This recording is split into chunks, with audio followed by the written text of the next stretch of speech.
All right, hello everyone. Saludete. So let's talk about the third declension because it's extremely tricky. It's probably the largest group of nouns. And if you know the third declension, it'll help you with your adjectives as well. But there's a rule of thumb to help you figure out how to use it. And so we're going to go through that today. So the first thing is it's the large collection of nouns. You see nouns like pastor, pastoris, ovis, ovis, mons, montis, mare, maris, animal, animalis. So you want the big problem is how do you know what gender the word is? And that's a problem because you need to make sure when you're using adjectives or any kind of modifier it agrees with the noun it modifies. So how do you know if these these nouns are actually masculine, feminine, or neuter? And the other side, the other problem is that is this an iStem, meaning the way the word declines or the pattern it follows, is it going to use an I attached to the stem of the word or not? So you want to make sure you understand that. And there's a rule of thumb that really will help you nail this that I wanted to share with you. So again, the biggest problem with the third declension is figuring out what gender it is, and the way you can really help kind of figure that out is by observing adjectives that modify the nouns in these sentences. So, for example, pastor fe sus oclos claudire dormit, right? So we know that fesus is modifying pastor, so that must mean that the pastor is masculine because the ending fesus, right?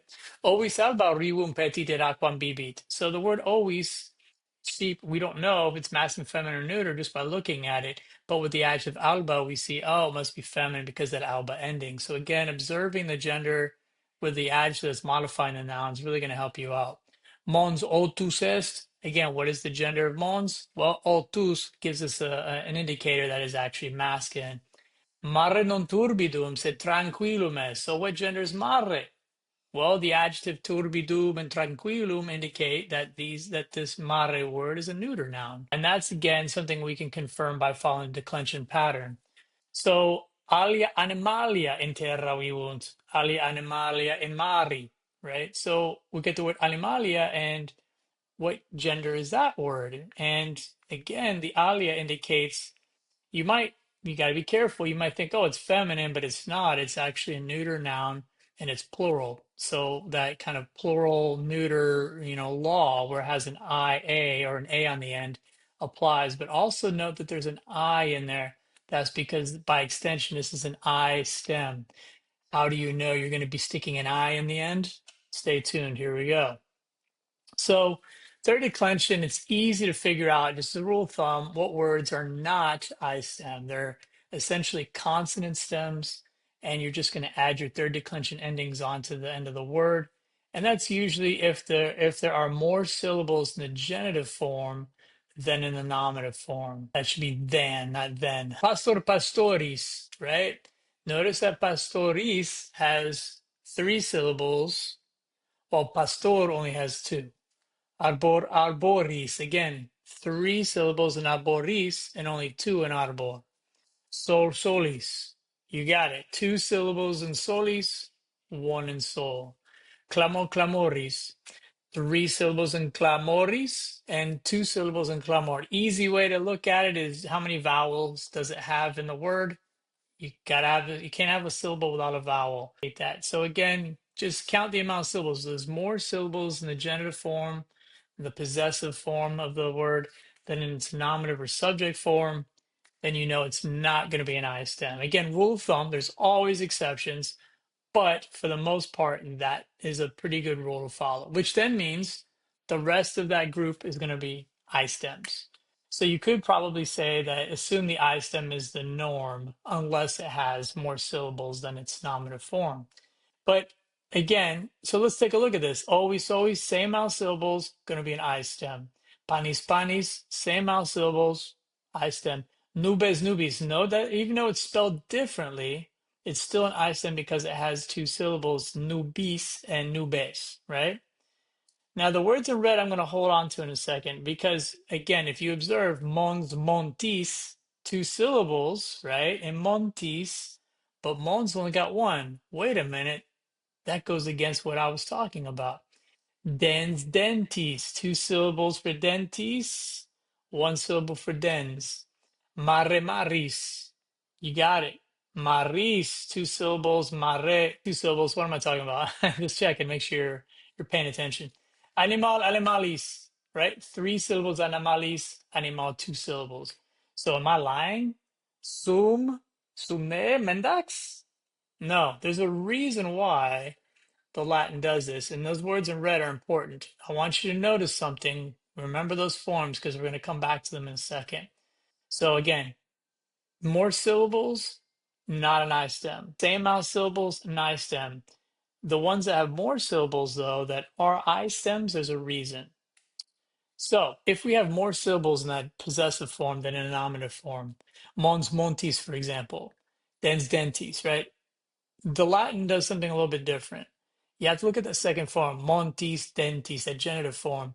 If it ends in a double consonant, in other words, if you drop the ending off the is ending and you get nt there as a double consonant, that's going to tell you it's an I stem. So if you think back to pastor, pastoris, arbor, arboris, sol, solis, clamor, clamoris, notice that the genitive forms do not end in an nt, a double consonant, but these ones do. So that's going to tell you it's an I stem. When we look at neuter nouns, if the word ends in an E, an AL, or an AR, it's going to also incorporate an I stem. So if mare, right, maris, is like the same amount of syllables, so that works. So like, yeah, that's not a problem. But animal, animalis, right? 3 syllables for animalis, 2 for animal, right? You're like, wait a minute. Actually, I like animalis, 4 syllables, animal, 3 syllables. That's why I teach Latin and not math. But the point is that you can see there's more syllables in animalis than in animal, and that's a problem, right? However, because animal ends in an AL, there's going to be a need for an I stem to be used here. So when you look at, for example, those sentences we looked at earlier, alia animalia, notice the IA, not just an animala, right? That is going to help us understand that there's an I stem being used there. So if it's got the same amount of syllables, it's always going to be an I stem. If there's more syllables in the genitive than a nominative, it's most likely going to be not an I stem unless the genitive ends in double consonants or the neuter ends in E, AL, or AR. And again, if we look at why the I stem is important, then you can see here an example. So the one time you're really going to see it really important is in that genitive plural instead of pastorum versus pastorium, right? That's an important idea.